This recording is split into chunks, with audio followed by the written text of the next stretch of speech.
Hello बच्चों, कैसे हो आप सभी। स्वागत है आप सभी का आपके अपने यूट्यूब चैनल मैथ्स वाला 3.14 में। बच्चों, आज की इस वीडियो में हम देखने वाले हैं क्लास 7th के मैथ्स का चैप्टर नंबर 3 की एक्सरसाइज 3.3 प्रश्नावली 3.3। इससे पहले हमने प्रश्नावली 3.2 तक देख ली है। यदि आपने वीडियो नहीं देखा है तो डिस्क्रिप्शन में लिंक दिया गया है, वहाँ से आप वीडियो देख सकते हो, या फिर इसी चैनल पर क्लास 7th मैथ्स के नाम से प्लेलिस्ट बना रखी है, जहाँ पर आपको सारे वीडियो एक साथ मिल जाएंगे। इसलिए अपने नोट्स, अपनी कॉपी को मेंटेन करने के लिए, अपने नोट्स को अच्छी तरीके से बनाने के लिए आप प्लेलिस्ट में से वीडियो देख सकते हो।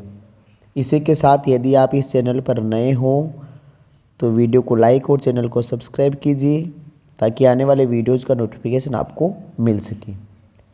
तो बिना टाइम वेस्ट किए हुए स्टार्ट करते हैं आज की प्रश्नावली 3.3। पहला प्रश्न है, निम्नलिखित प्रश्नों के उत्तर देने के लिए आकृति 3.3, ये रही आकृति 3.3 में दंड आलेख का प्रयोग कीजिए। मतलब दंड आलेख का प्रयोग करते हुए हमें निम्न प्रश्नों के क्या देने हैं, उत्तर देने हैं। तो बिल्कुल इजी सा प्रश्न रहता है। दंड आलेख में को पढ़ना है एक बार आपको, उसके बाद में जो भी प्रश्न है उनके आंसर देने हैं। एक बार हम दंड आलेख की रीडिंग कर लेते हैं। एक तरफ तो यहाँ पर एक लाइन में तो दे रखा है पालतू पशु, और जो खड़ी लाइन है उसमें दे रखा है विद्यार्थियों की संख्या। तो जो कुत्ता है उस पालतू पशु को पसंद करने वाले विद्यार्थियों की संख्या है 8। मतलब जो विद्यार्थी चाहते हैं कि हम कुत्ता पालें, उनके लिए वो विद्यार्थी है 8। बिल्लियाँ पालने वाले हैं 10। खरगोश पालने वाले आ गए 2। हैमस्टर, ये भी एक जानवर है, इसको पालने वाले होते हैं।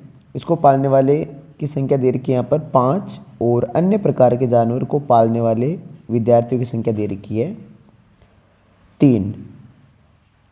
तो यहाँ पर ये पता कैसे चला कि जो ऐसे पता चल गया हमें कि यहाँ पर जो ग्राफ है वो कहाँ जाकर रुक गया, 8 पर। इधर 8 है। आपको यदि ऐसे नहीं पता चल रहा, इस ग्राफ में तो पता चल रहा है हमें, लेकिन फिर भी नहीं पता चले तो अपनी स्केल की सहायता से इस खड़ी वाली लाइन की तरफ आपको लाइन खींच देनी है। तो जो भी संख्या हमें मिलेगी वही हमारा आंसर हो जाएगा। यदि कोई बीच की संख्या मिल रही है तो आप संख्याओं के बीच में देख लीजिए। जैसे यहाँ पर एक संख्या है, तो यहाँ बीच में हमें पता नहीं चल रहा, तो इधर देखिए बीच में यहाँ पर है ये संख्या, यहाँ पर तो 4 और 5 के, ये 4 और 6 के बीच में यह क्या आ जाएगा, 5। तो पहला प्रश्न है कि कौन सा पालतू पशु अधिक लोकप्रिय है। अधिक लोकप्रिय है, तो अधिक लोकप्रिय तो वही हो जाएगा जिसको पालते से ज़्यादा पालते हैं। तो यहाँ पर सबसे अधिक संख्या में जा रही है 10, और वो कौन है, बिल्लियाँ। तो सबसे जो पालतू पशु है वो कौन है, बिल्ली। तो आपको यहाँ आंसर पे लिखना है, मैं लिख देता हूँ यहाँ आंसर ए। सबसे लोकप्रिय पशु, सबसे लोकप्रिय पशु, सबसे लोकप्रिय पशु बिल्ली है। सबसे लोकप्रिय पशु बिल्ली है। उसके बाद में सेकंड प्रश्न है कि कितने विद्यार्थियों का पालतू पशु कुत्ता है। तो कितने विद्यार्थियों का पालतू पशु कुत्ता है, तो कुत्ते कहाँ तक जा रहे हैं, 8 तक। तो 8 विद्यार्थियों का पालतू पशु क्या है, कुत्ता है। तो लिखेंगे 8 विद्यार्थियों का, 8 विद्यार्थियों का पालतू पशु, पालतू पशु कौन है, कुत्ता है। तो यहाँ पर आ गया 8 विद्यार्थियों का पालतू पशु कौन है, कुत्ता है। तो यही पहला प्रश्न, यही है हमारा ग्राफ का। उसके बाद में दे रखा है प्रश्न संख्या 2।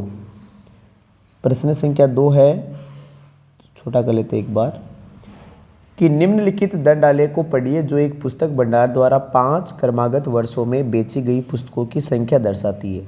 और आगे आने वाले प्रश्नों के उत्तर भी देने हैं। सबसे पहले तो मैं ग्राफ की रीडिंग करनी है। 1989 में यहाँ पर देखिए पुस्तकें कितनी बेची गई, तो यहाँ पर संख्या आ रही है ये इधर। अब यहाँ पर कोई संख्या नहीं दे रखी, इसका मतलब है ये 100 और 200 के बीच में भी नहीं है, 20 तो रह गया यहाँ पर। अब बीच नहीं है तो इसका मतलब है ये संख्या हमें मिलेगी 175। कितनी मिलेगी? 175। क्यों? क्योंकि 200 और 150 के बीच में है। आगे बात करते हैं, तो आगे ये संख्या हमें मिल जाएगी यहाँ पर लगभग यहाँ पर आ रही है, तो ये संख्या आ जाएगी लगभग 475। इसके बाद में ये संख्या मिल रही है हमें यहाँ पर, तो ये कितने पर आ जाएगी? 300 पर। उसके बाद में ये संख्या हमें मिलती हुई नज़र आ रही है, एक बार वापस लिख लेते इसको। ये संख्या हमें मिलती नज़र आ रही है 200 से थोड़ी सी ऊपर, और 200 से थोड़ी सी ऊपर है, इसका मतलब ये यहाँ पर 225 है। कितना है? 225। और सबसे लास्ट वाली मिलती नज़र आ रही है, ये फिक्स फीस किस पर जा रही है? 600 पर, तो ये आ गई 600। ये हमने ग्राफ को पढ़ लिया है। अब जो भी प्रश्न पूछे जाएंगे उनके हम क्या दे देंगे? आंसर। सबसे पहला प्रश्न है, वर्षों 1989, 1990, 1992 में से प्रत्येक में लगभग कितनी पुस्तकें बेची गई? लगभग कितनी पुस्तकें बेची गई? तो यहाँ पर लिख लेते हैं हम आंसर नंबर फर्स्ट। तो लिखेंगे 1989 में कितनी पुस्तकें बेची गई? तो 1989 में लिख लेते हैं, बराबर में आ जाएगा 89 में। अभी देखा हमने 175 है, 175 हो गई। इसके बाद में अब अभी और है, इसके बाद में 1990 में, तो 1990 में पुस्तकें बेची गई कितनी? 1990 में 475। और 1992 में पुस्तकें बेची गई, 1992 में पुस्तकें कितनी बची गई है? यहाँ पर साफ दिख रहा है 1992 में 225। ये आंसर आया हमारे लगभग में। क्यों? क्योंकि हमें फिक्स पता नहीं है, और प्रश्न ने भी लगभग में ही आंसर पूछा है। आगे प्रश्न संख्या 2 है, किस वर्ष में लगभग 475 पुस्तकें बेची गई और किस वर्ष में लगभग 225 पुस्तकें बेची गई? तो यहाँ पर आंसर नंबर सेकंड लिख लेते हैं। तो 475 अभी देखा हमने, ये रहा 475 कौन से वर्ष में आ रहा है? 1990। तो 475 पुस्तकें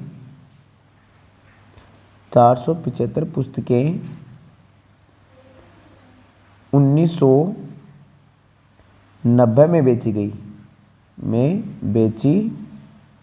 गई एवं आगे कह रहा है 225 पुस्तकें, तो 225 बेची गई थी कौन से में? 1992 में। एवं 225 पुस्तकें 1992 में बेची गई। ये हमारा क्या हो गया? आंसर। 475 पुस्तकें तो बेची गई थी 1990 में, और 225 पुस्तकें बेची गई थी 1992 में। आगे प्रश्न संख्या 3 है, किन वर्षों में 250 से कम पुस्तकें बेची गई? तो यह आंसर आ जाएगा हमारा थर्ड नंबर,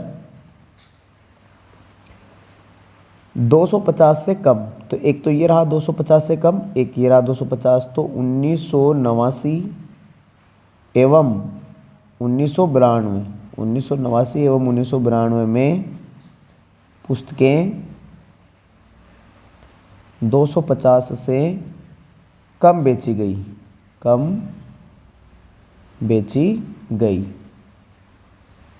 तो 1989 और 1992 में पुस्तकें हैं वो 250 से कम बेची गई।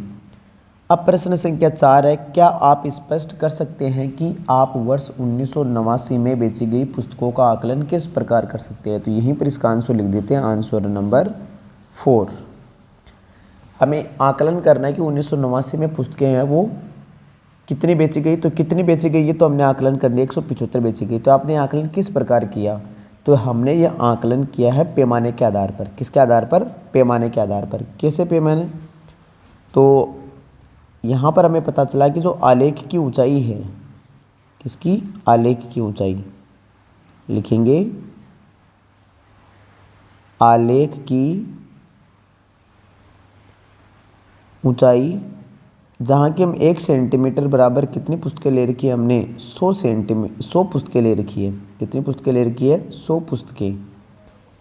1 सेंटीमीटर का मतलब है यहाँ से लेकर और यहाँ तक ये 1 सेंटीमीटर, ये 1 सेंटीमीटर। ग्राफ को इस प्रकार दर्शाया जाता है कि 1 सेंटीमीटर में कितनी पुस्तकें हैं, 100 पुस्तकें।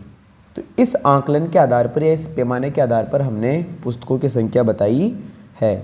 तो यहाँ पर आलेख की ऊंचाई 1 सेंटीमीटर बराबर 100 पुस्तकों के आधार पर हम 1989 में बेची गई पुस्तकों की संख्या का आकलन कर सकते हैं। या फिर आप ये अपने शब्दों में और लिखना चाहो तो लिख सकते हो कि 1989 का ग्राफ 150 और 200 के बीच में है।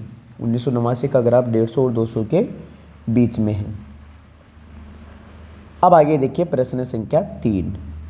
6 विभिन्न कक्षाओं के विद्यार्थियों की संख्या नीचे दी गई है।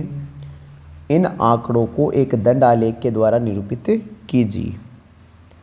सबसे पहले कक्षा 5वीं के 135 विद्यार्थी, 6वीं के 120 विद्यार्थी, 7वीं के 95 विद्यार्थी, 8वीं के 100 विद्यार्थी, 9वीं के 90 विद्यार्थी और 10वीं के 80 विद्यार्थी।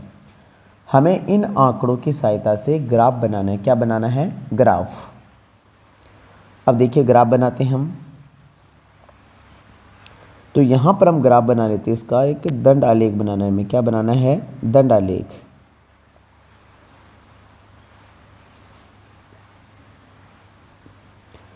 नीचे तो लिख देते हैं हम, ये तो आ जाएगा कक्षा, नीचे तो क्या आ जाएगा? कक्षा। तो यहाँ पर तो लिख देते हैं कक्षा।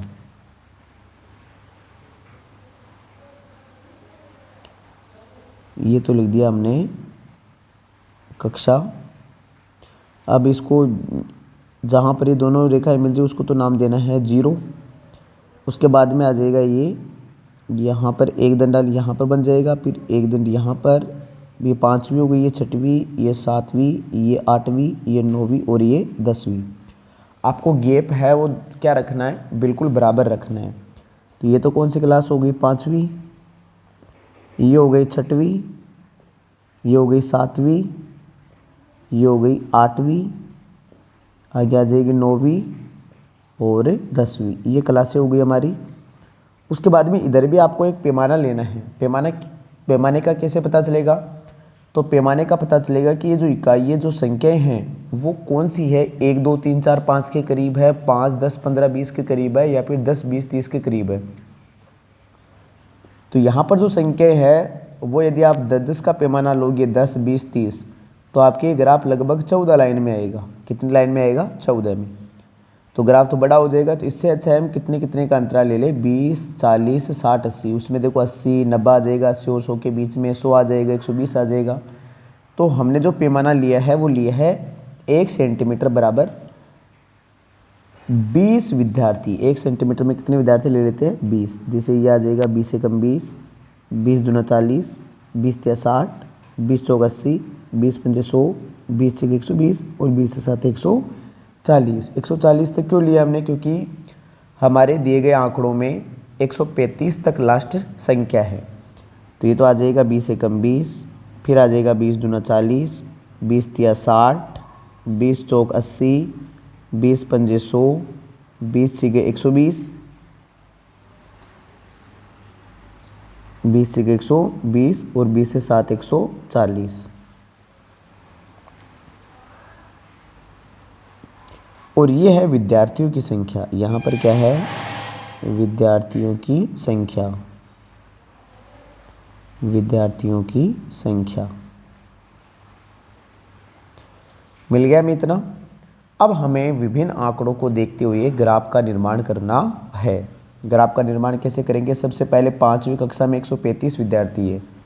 अब 135 आएगा कहाँ पर? वो इम्पोर्टेंट है। 135 आएगा 140 से नीचे, लेकिन 140 से कितना नीचे आएगा? तो 120 और 140 के बीच में यहाँ तो आएगा 130। यहाँ पर तो क्या आएगा? 130। अब 130 और 40 के बीच में आ जाएगा 135। तो आपको यहाँ पर पेंसिल से, स्केल से इसे डॉट डॉट लाइन बनाते हुए इस ग्राफ को यहाँ नीचे उतारना है। ये नीचे उतार दिया हमने यहाँ पर।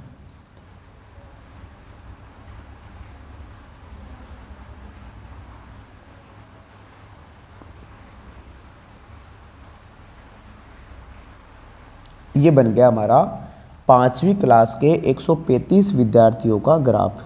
135।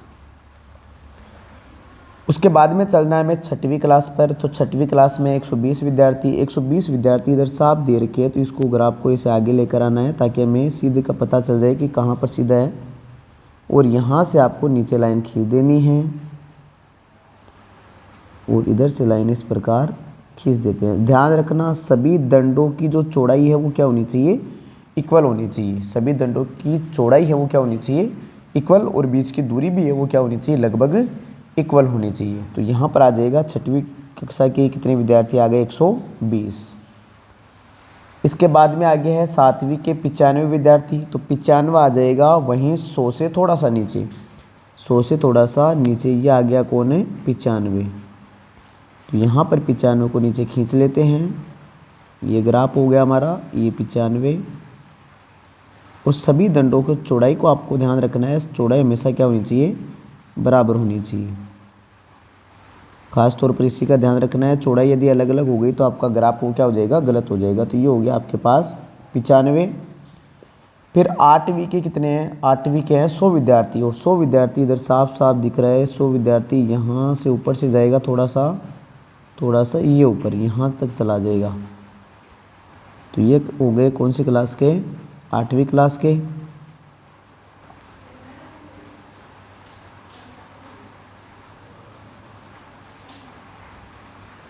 ये 8वीं क्लास के हो गए। अब 9वीं विद्यार्थी, ये कितने विद्यार्थी थे, 100 विद्यार्थी। उसके बाद में 9वीं में हैं 90।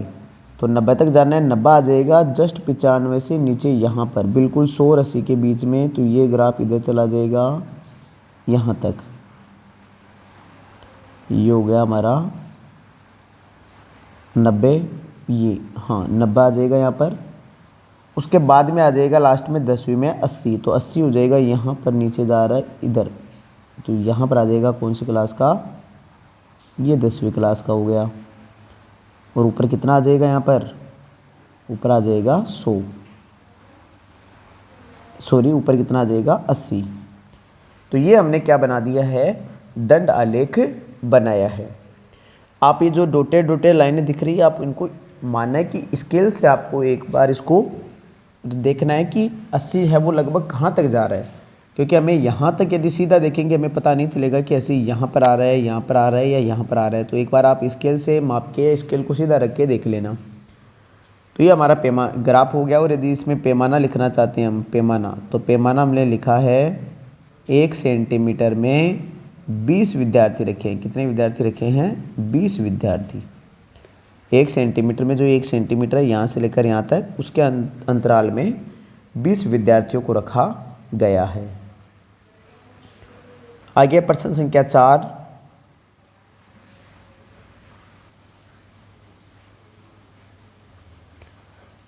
अब हम दे देते हैं इसके, ये हमने इसके प्रश्नों के उत्तर नहीं दिए हैं, वो उत्तर देख लेते हैं हम।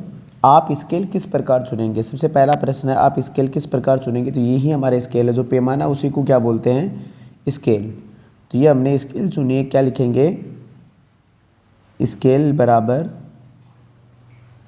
बराबर हो जाएगा 1 सेंटीमीटर बराबर 20 विद्यार्थी। 1 सेंटीमीटर बराबर 20 विद्यार्थी हमने लिए हैं। ये तो हमारे स्केल का पैमाना हो जाएगा, जो पैमाना बोलते हैं वो हो जाएगा। फिर बी है कि निम्न प्रश्नों के उत्तर दीजिए, किस कक्षा में विद्यार्थियों की संख्या अधिकतम और किस कक्षा में न्यूनतम है।